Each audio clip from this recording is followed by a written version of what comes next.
Elnora Ratliff was not unaware that what she now faced was a matter of delicacy. She was not the scrappy little girl who could steal, lie, or punch her way out of a tricky situation. What she needed was a plan, and a good plan always starts with observation. In that first week, meant for settling in, finalizing class schedules, and determining the hierarchy of the next 3 years, Nora spent in a state of surveillance.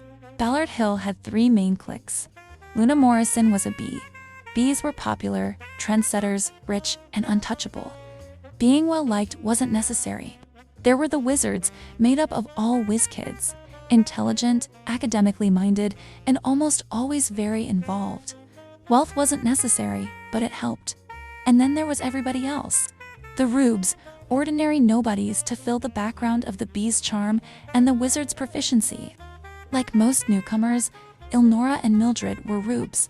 Oh, but not if Nora had her way. Cliques aside, Ballard Hill had types, and the types had power.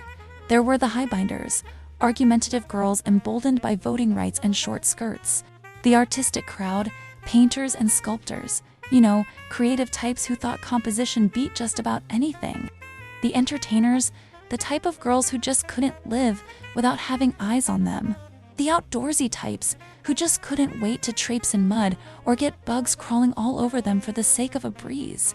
The Nellies, who got special permission from Van Horn to take rests in her office, necessary for their bad nerves. And finally, the Baconites, the 2 wealthiest of Ballard Hill, the 2 leaders of their respective cliques, and the 2 most sleazy of gossips. You did not. Tell me she is not. Then I'd be lying. And then she said she'd cut her. Only sorry I missed it. You didn't miss anything because she didn't say that. And Morrison practically wet herself with fear. You never know with that sort. You didn't really say all that, did you? What? That I was going to gut her? No, Mildred, I didn't. Maybe I should have, if even you believe that. Why don't you just go back to studying? I'm more eloquent than that anyway. Nora, after organizing the students of Ballard Hill in her thoughts, made up her mind about how to start with this Luna Morrison. What was the worst kind of revenge someone like Nora could inflict on a gossiping, depthless, hierarchical socialite in the prime of her school years, like Ms. Morrison? Make her irrelevant. So, Nora joined the debate club, a co-ed mix of Ballard girls and Ballard boys. The boys, who had their own building and classrooms, had gone unnoticed to Nora until then. She learned this after she joined the Literary Society Club held in the boys' building. Like much of the co-ed experience, Nora realized, despite chaperones, that many of the clubs were less about academics and more about flirtations.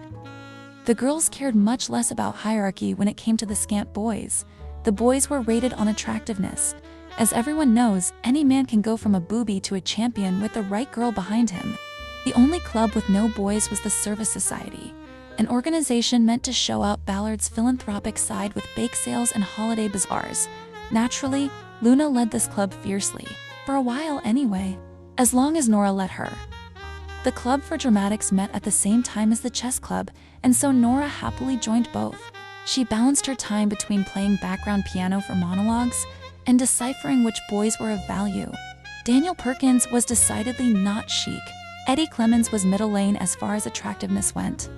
And Thomas, well, obviously wasn't a contender. He wasn't a contender to Nora anyway, but Nora wasn't everyone. To top herself off, Nora joined the Athletics and Sporting Club, which met at the same time as the Woodworking Club, and so joined that too. It was at these meetings that Nora learned the girls had their eyes on Byron Coughlin, simply because he was a brute and one fancied the idea of a caveman type once in a while. One could favor Brian Lucero for his tallness or Ben Landgrab for his wealth, but that was all.